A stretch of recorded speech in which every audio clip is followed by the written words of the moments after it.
Hello friends, class 10 chapter 5 NCERT based arithmetic progressive. Already हम इस पर डिस्कस कर रहे थे। आज हम इसका पार्ट 5 के वीडियो में इसके ऑप्शनल्स को 5.4 के ऑप्शनल को सॉल्व करेंगे।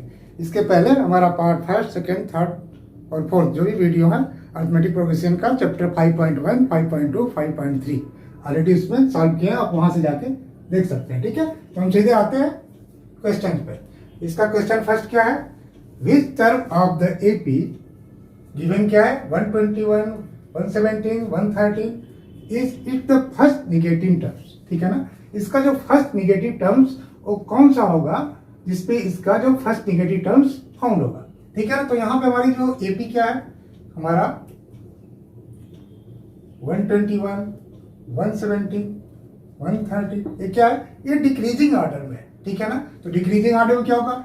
एक ऐसा टर्म्स आएगा जिसपे ये जीरो के आसपास होगा। ठीक है ना, जीरो हो भी सकता है, मे भी नहीं हो सकता, बट जीरो के बाद क्या होगा? ये फिर निगेटिव टर्म्स होगा। तो जो फर्स्ट निगेटिव टर्म्स होगा वो हमारा जो यंथ का पोजीशन क्या होगा, यानी वो हमारा सपोज करिए कि वो यंथ टर्म है जिसपे ये हमारा निगेटिव है। ठीक है ना, तो यहां पे हम अज्यूम कर लें let the nth term where the value of AP is first negative value.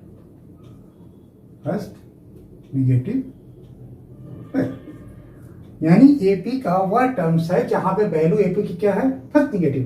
Nth term के लिए हमारा फार्मूला क्या था? हमने पढ़ा था an is equal to a plus n minus 1 into d. क्लियर है? अब यहाँ पे जो यंथ टर्म है हमारा क्या है? an की वैल्यू क्या है? यहाँ an की वैल्यू क्या होगी? अगर निगेटिव होगा तो क्या होगी? लेस देन जीरो, यानी an की वैल्यू क्या होगी? Less than zero. यहाँ पे क्या है? a पे फॉर्म हो रहा है, तो यहाँ पे क्या है? a इक्वल टू क्या है? a इक्वल टू हमारा फर्स्ट टर्म है 121 एंड d इक्वल टू हो जाएगा 117 माइनस 121 इक्वल टू क्या हो जाएगा? -4। डी की वैल्यू क्या है? -4। ठीक है ना, अब यहाँ पे हम रख लें तो क्या हो जाएगा? यहाँ ए की वैल्यू क्या है? 121 plus n minus 1 multiply by -4। ये क्या होगा? लेस देन जीरो होगा। ठीक है ना, तो लेस देन जीरो होगा। अब यहाँ पे इसको और सिंप्लीफाई कर लें तो क्या हो जाएगा?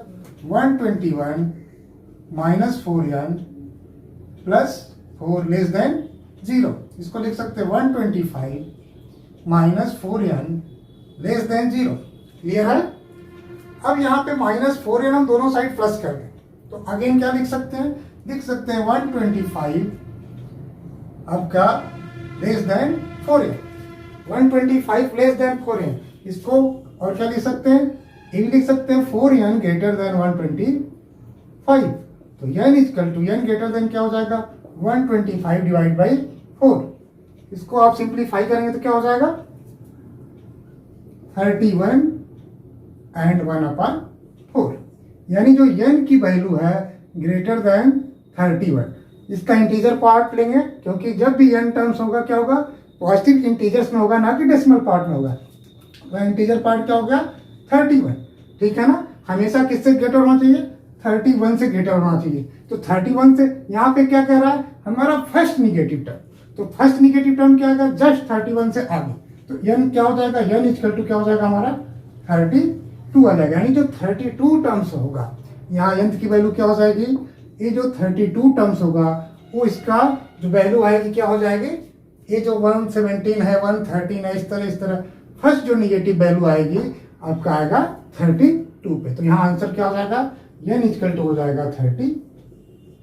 ओके, अब आते हैं क्वेश्चन नंबर 2 पे।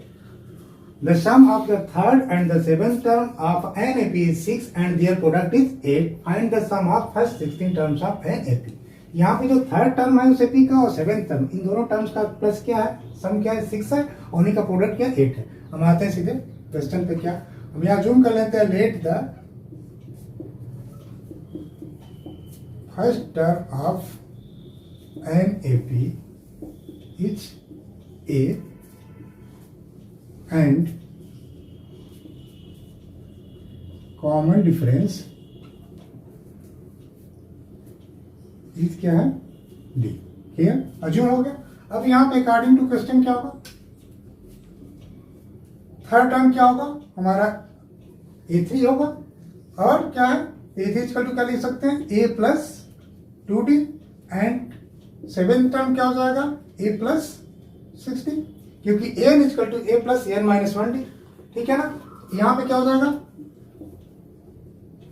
सम of A3 and A7 is कितना है 6 है, तो यहाँ पे क्या हो जाएगा A plus 2D plus A plus 6D equal to क्या हो जाएगा 6।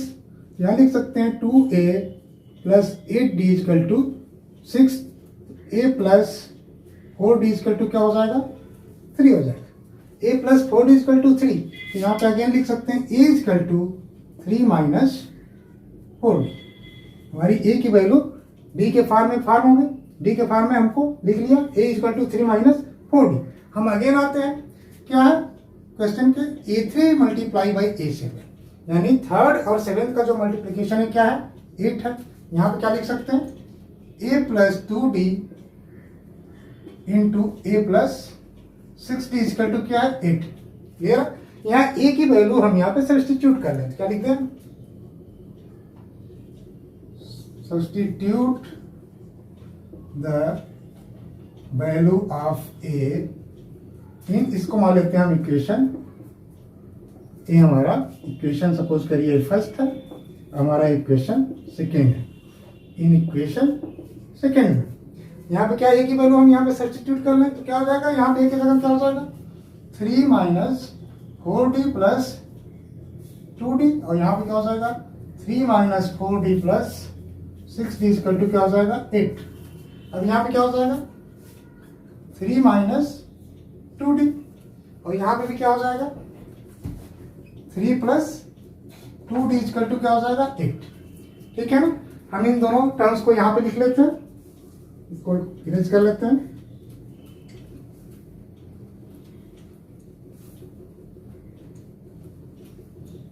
यहाँ पे क्या था A equal to 3 minus 4D, हमारा ये इक्वेशन फर्स्ट था।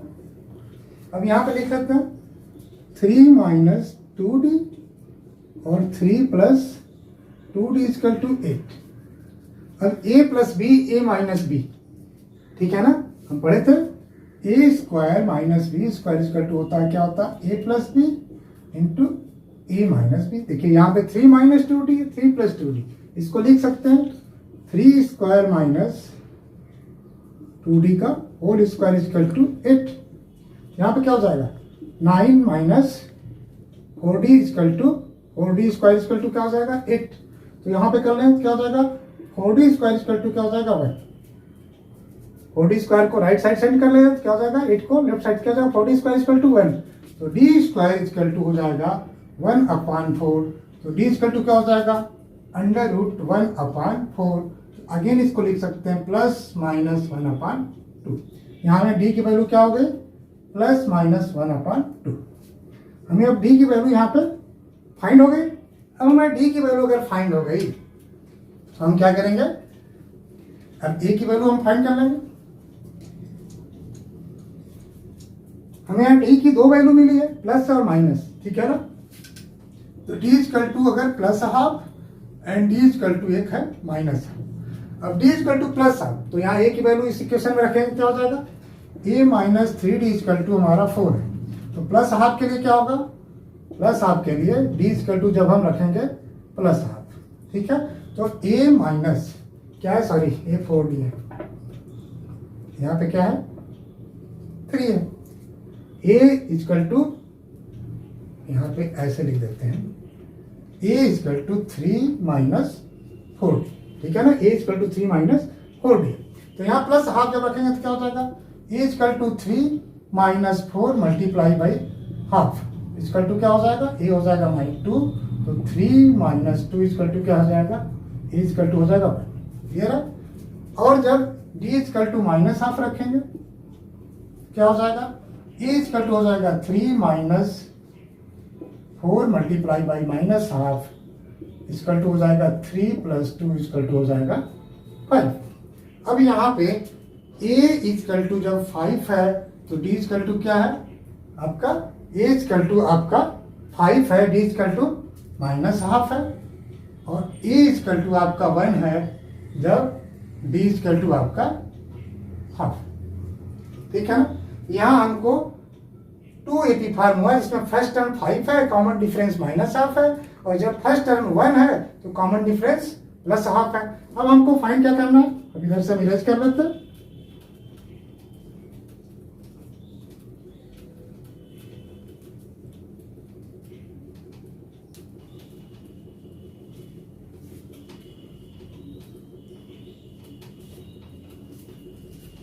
ठीक है ना। अब यहाँ पे हमें दो वैल्यू हो गई, a इजकल टू 5 और b इजकल टू आपका हो गया -½ और a इजकल टू 1 और b इजकल टू +½ और n इजकल टू क्या है 16 है। हमें क्या फाइंड करना है, first 16 terms, sum of first 16 terms. ठीक है ना। तो हम यहाँ पे आते हैं, हम we know that Sn equal to n/2 2a plus n - 1 into d. तो यहाँ पे यह 16 इजकल टू क्या हो जाएगा, फर्स्ट केस के लिए लेते हैं जब a equal to 5 d equal to -½ यानी n इजकल टू 16। यहाँ पे लिखेंगे 16/2, यहाँ पे फर्स्ट केस में क्या हो जाएगा 2a क्या हो जाएगा 10 हो जाएगा, प्लस n - 1, n - 1 क्या हो जाएगा 16 - 1 15, d की वैल्यू क्या है -½ ठीक है। इसको सिंप्लीफाई करेंगे तो क्या हो जाएगा 8 10 - 15/2 क्या हो जाएगा 20 - 15 5/2 क्या हो जाएगा 20। एक फर्स्ट केस में क्या हो जाएगा यह 16 इक्वल टू 20 हो गया। अब सेकेंड केस में आते हैं, सेकेंड केस में क्या है,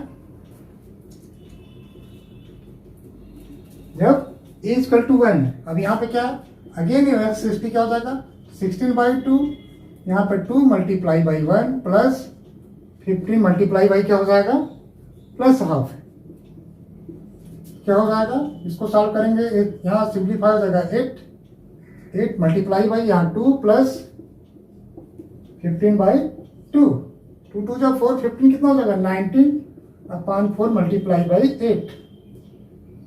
8 सॉरी यहाँ पे 2 है 19/2 × 8 कितना हो जाएगा 19 4 76, यहाँ पे again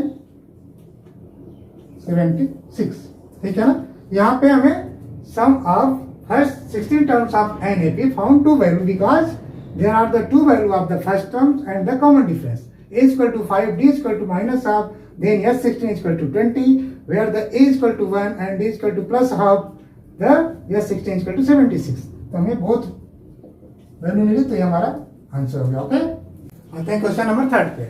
A ladder has the rungs 25 cm apart. The rungs decrease uniformly in the length from 40 cm at the bottom to 25 cm at the top. If the top and the bottom rungs are 2.5 meter apart, what is the length of the wood required for the rungs? यहाँ पे क्या है, ये जो हमारा है ये rungs ठीक है ना, जो सीढ़ी में जिसपे हम पाँव रख के चढ़ते हैं तो डंडे जो होते हैं वो हमारा यहाँ पे रंग्स है।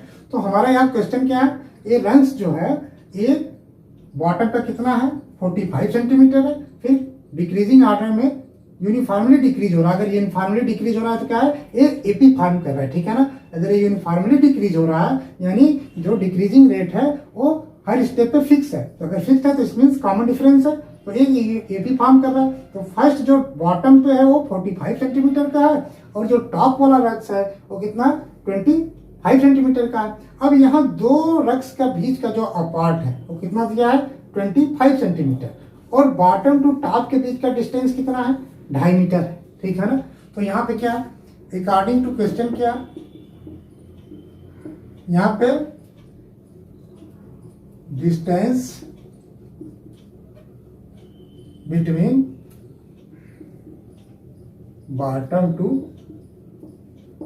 टॉप रंग्स क्या है आपका 2.5 मीटर है। इसको लिखे तो क्या हो जाएगा 2.5 metre equal to 250 centimetre. Okay और डिस्टेंस बिटवीन rungs इस कितना है 25 सेंटीमीटर, ठीक है ना। तो इस तरह नंबर्स ऑफ रंग्स कितने हो जाएंगे, नंबर ऑफ रंग्स आर क्या हो जाएगा, ये पूरे डिस्टेंस में हम इससे डिवाइड कर दें तो क्या हो जाएगा 250 डिवाइड बाई 25 और क्या हो जाएगा +1 हो जाएगा, ठीक है ना। ये तो हमारा ये वाला डिस्टेंस आएगा ब्लॉक वाला, ठीक है ना।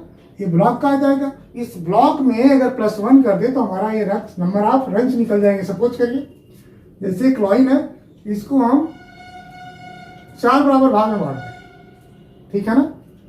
1 2 3 4 हम इसको 4 पार्ट में बांट रहे हैं, तो लेकिन इसमें 1 2 3 4 5 इसमें जो हमारा जो ये वाली लाइन है ये कितनी है 5 है।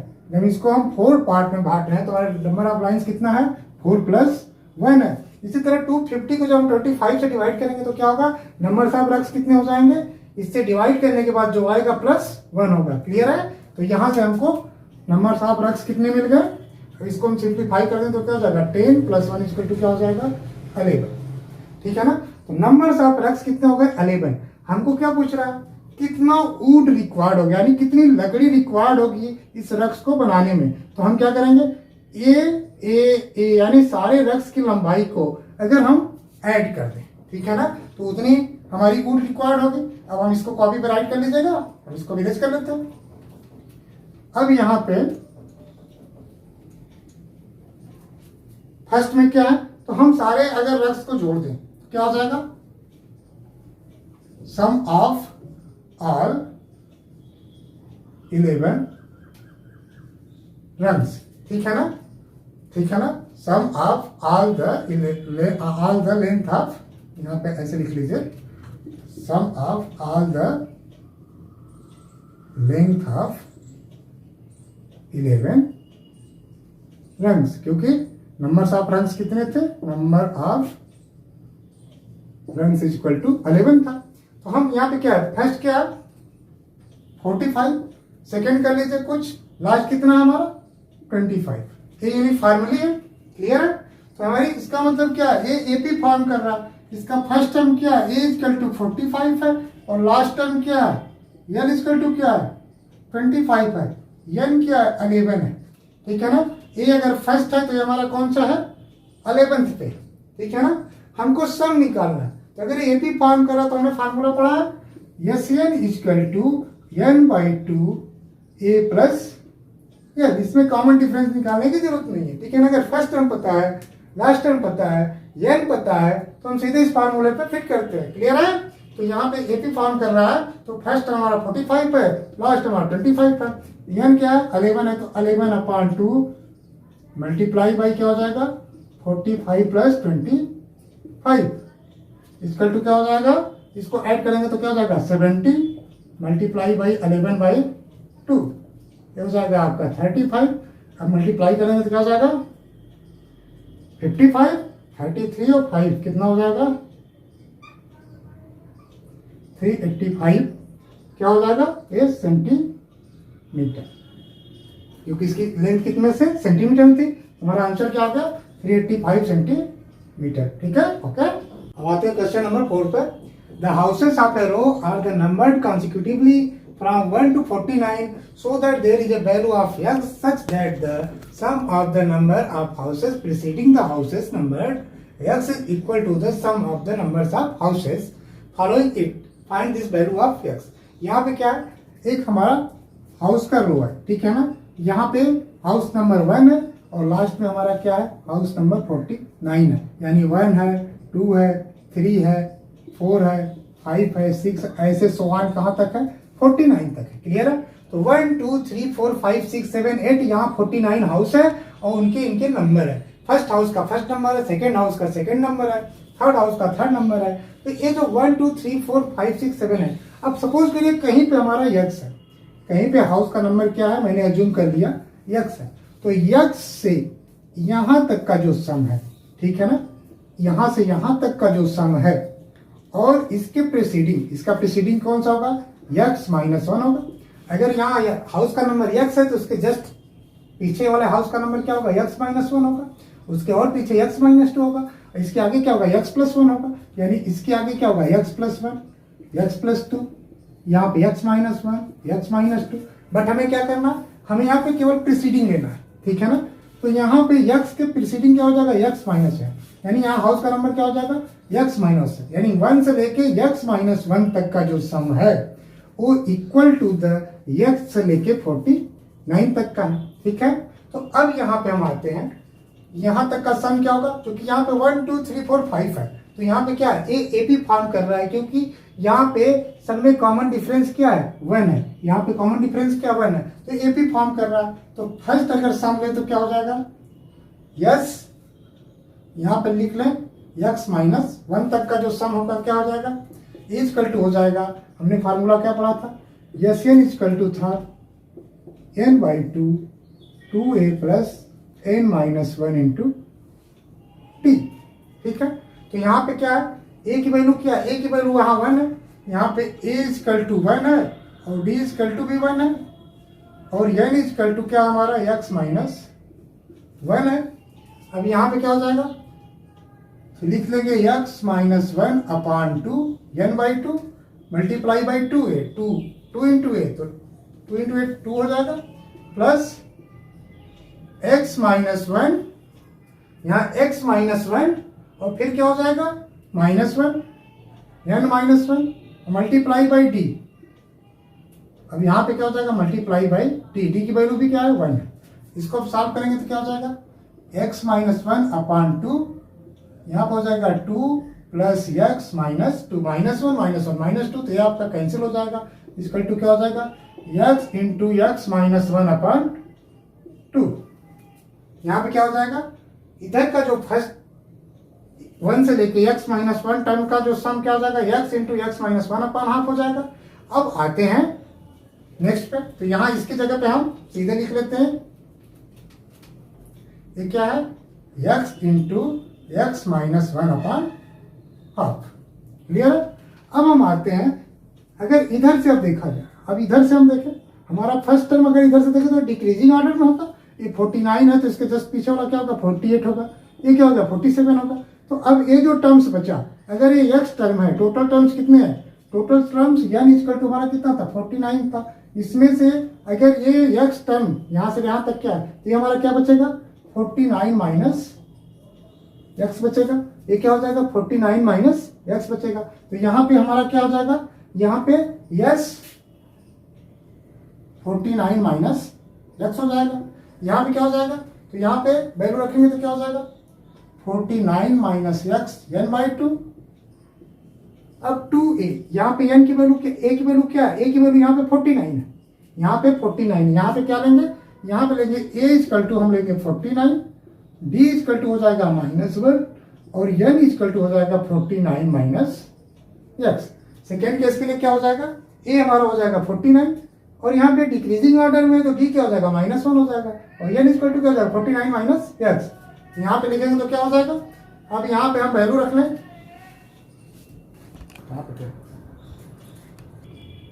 अब यहाँ पे क्या है हमारा ये 49 माइनस x काम सम निकालेंगे, तो यहाँ पे a की वैल्यू क्या है, a की वैल्यू हमारी 49 हो जाएगी, तो यहाँ पे क्या हो जाएगा 2 मल्टीप्लाई बाई 49 और प्लस n माइनस 1 यानी 49 माइनस x माइनस 1 और इंटू क्या हो जाएगा, into multiply by d, d की वैल्यू क्या है -1, ठीक है ना। अब इसको हम सॉल्व करें तो क्या हो जाएगा 49 माइनस x अपान 2, अब ये हो जाएगा हमारा 98, क्लियर है। अब इसको सॉल्व करेंगे तो क्या हो जाएगा 48 प्लस क्या हो जाएगा 48 माइनस x और मल्टीप्लाई बाई -1, क्लियर है। अब इसको अगेन सॉल्व कर लेंगे तो क्या हो जाएगा 98 माइनस 48 प्लस x और यहाँ पे क्या हो जाएगा 49 माइनस x अपान 2। अब यहाँ पे हो जाएगा तो क्या हो जाएगा, इसको लिख सकते हैं आप 49 माइनस x अपान 2 इंटू क्या हो जाएगा, ये 98 माइनस 48 50 प्लस x। तो यहाँ पे क्या, यस 49 माइनस एक्स की वैल्यू हो गई 49 minus x upon 2 into 50 plus x, और यस एक्स माइनस 1 की वैल्यू है x into x minus 1 upon 2। ये क्या है इक्वेशन में, ये दोनों क्या है, इक्वल है। ये क्या है आपका, ये इक्वल है, यानी यहां से लेके यहां तक का जो सम है और यहां से लेके यहां तक का जो सम है क्या इक्वल है। तो अकॉर्डिंग टू क्वेश्चन आते हैं, अब इधर हम इरेज कर लेते हैं।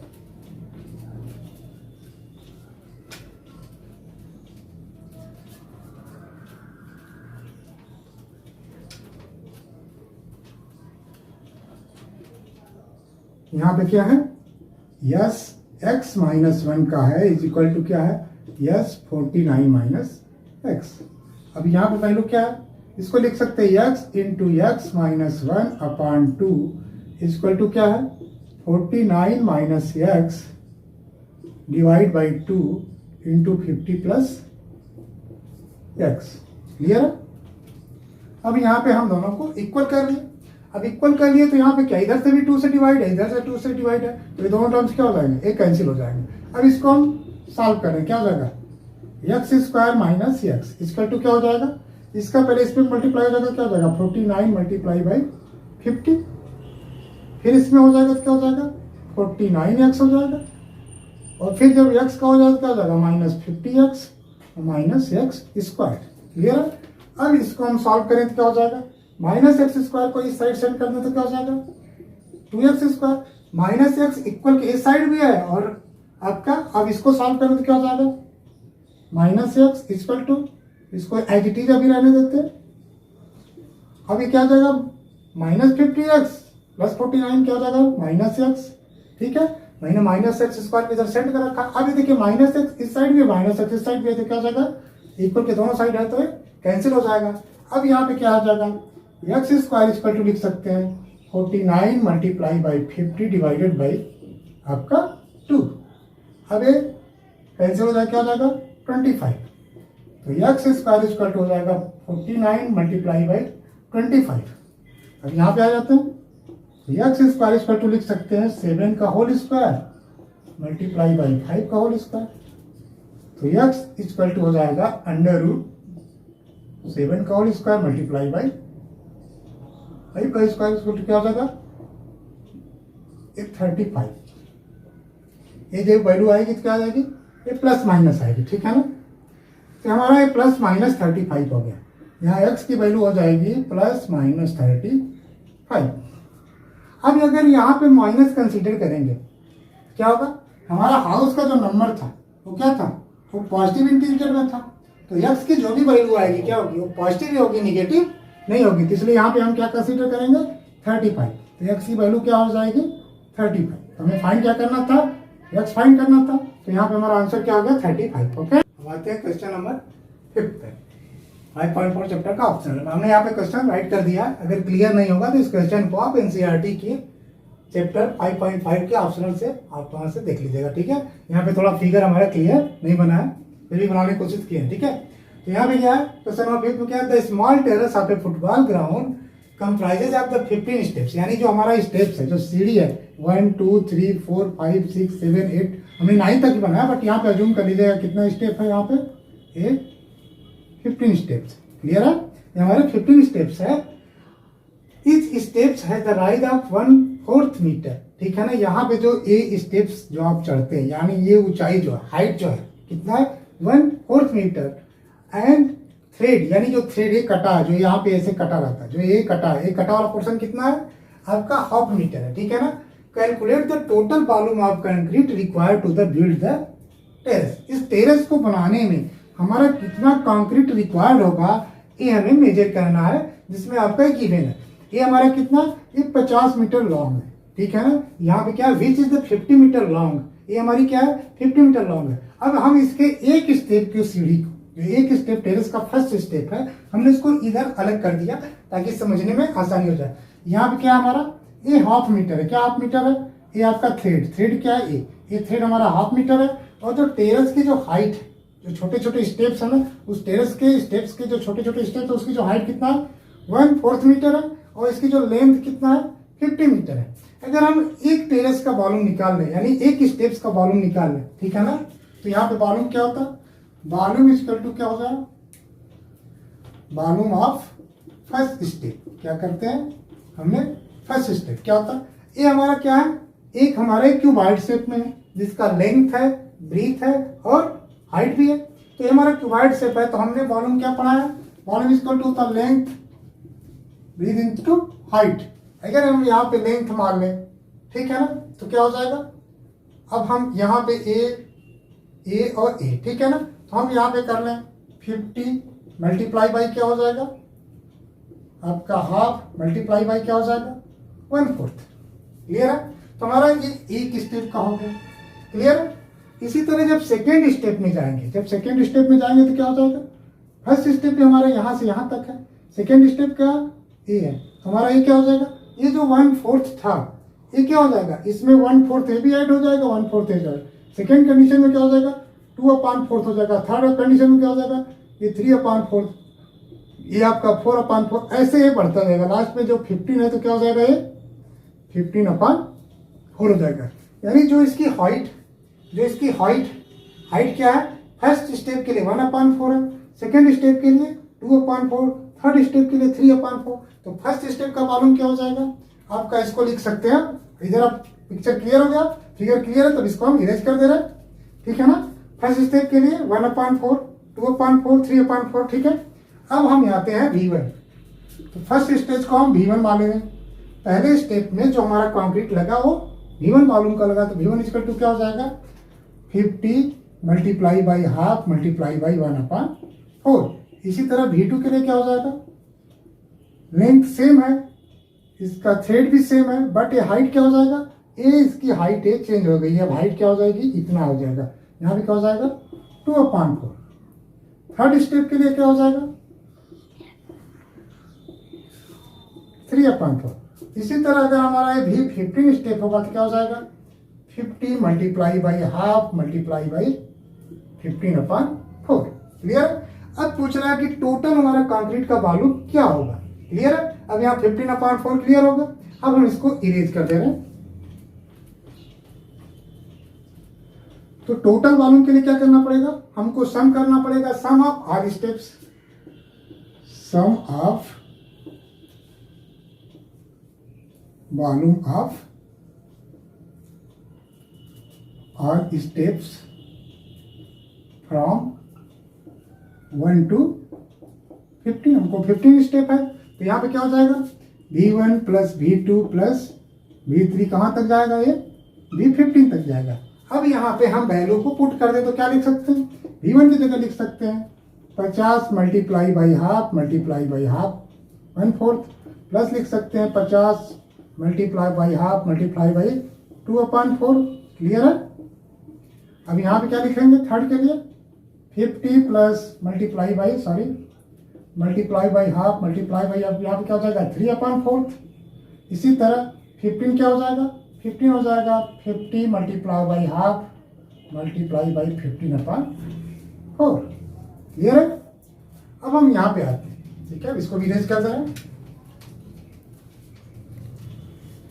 ठीक है, सारे टर्म्स में 50 इंटू हाफ कॉमन है, 50 इंटू हाफ कॉमन है, 50 इंटू हाफ कॉमन है, ठीक है ना। तो हम यहाँ पे 50 इंटू हाफ सारे टर्म से निकाले, यानी 50/2 हमने कॉमन ले लिया। फर्स्ट कंडीशन में क्या बचा 1/4, सेकेंड कंडीशन में क्या बचा 2/4, थर्ड में क्या बचा 3/4, ऐसे ऐसे क्या हो जाएगा 15/4। अब यहाँ पे देखिए 1/4, 2/4, 3/4, यहाँ पे क्या है, इट हैज फिक्स डिफरेंस, 1/4 का फिक्स डिफरेंस। अगर फर्स्ट टर्म 1/4 है, इसमें 1/4 प्लस करेंगे तो 2/4, फिर 1/4 प्लस करेंगे तो 3/4, यानी ये क्या है, ये आपका एपी फॉर्म कर रहा है। अगर एपी फॉर्म कर रहा है तो इसका सम हम एपी के फार्मूला से कैलकुलेट कर सकते हैं। तो यहाँ पे अगर एपी फॉर्म कर रहा तो क्या हो जाएगा, यहाँ पे ए इक्वल टू क्या हो जाएगा, ए इक्वल टू 1/4 और डी इक्वल टू भी क्या हो जाएगा 1/4, और एन इक्वल टू क्या है, एन इक्वल टू हमारा 15 है। यहाँ पे लास्ट टर्म क्या है, लास्ट टर्म हमारा है 15/4। क्लियर है। अब हम यहाँ पे सीधे फार्मूला क्या रखते हैं, यस एन इक्वल टू होता है n/2 ए प्लस एल, ए प्लस एल। अगर हमारा लास्ट टर्म गिवन है, एन भी गिवन है, ए भी गिवन है, ठीक है ना। तो हम यहाँ पे क्या कर सकते हैं, इसको लिख सकते हैं 15/2 मल्टीप्लाई बाई ए की वैल्यू क्या है, अब यहाँ पे n/2 भी लिखना है, तो n की वैल्यू क्या है हमारा 15 है, तो यहाँ हो जाएगा 15/2, ब्रैकेट में क्या हो जाएगा a प्लस ए की वैल्यू क्या 1/4 और प्लस 15/4। अब इसको हम सॉल्व कर लें तो क्या हो जाएगा 15/2 मल्टीप्लाई बाई 15/2 मल्टीप्लाई बाई 15/, यहाँ पे डिनोमिनेटर सेम है तो 15 + 1 क्या हो जाएगा 16। अब यहाँ पे हम इसको सिंप्लीफाई कर लें, 4 जा 16 हो जाएगा, 2 जा 4, फिर अगेन 2 से 2 कट जाएगा, अब ये क्या आ जाएगा 75। चूंकि सारी यूनिट किस में गिवन थी, मीटर में गिवन थी, हमने यहाँ मीटर का 60 MTR लिख दिया है, स्पेलिंग यहाँ पे मीटर की सही नहीं है, MTR में 60 लिखा हुआ, तो यहाँ पे क्या आ जाएगा 750 मीटर क्यूब। ये हमारा हो गया वॉल्यूम। तो हमें यहाँ पे आंसर क्या पूछ रहा था, रिक्वायर्ड टू द बिल्ड, ठीक है ना, calculate the total volume of concrete, तो यहाँ पे हो जाएगा total volume of concrete is 750 metre cube. Volume की यूनिट क्या होती है मीटर क्यूब, हमारा ये हो गया आंसर। ओके।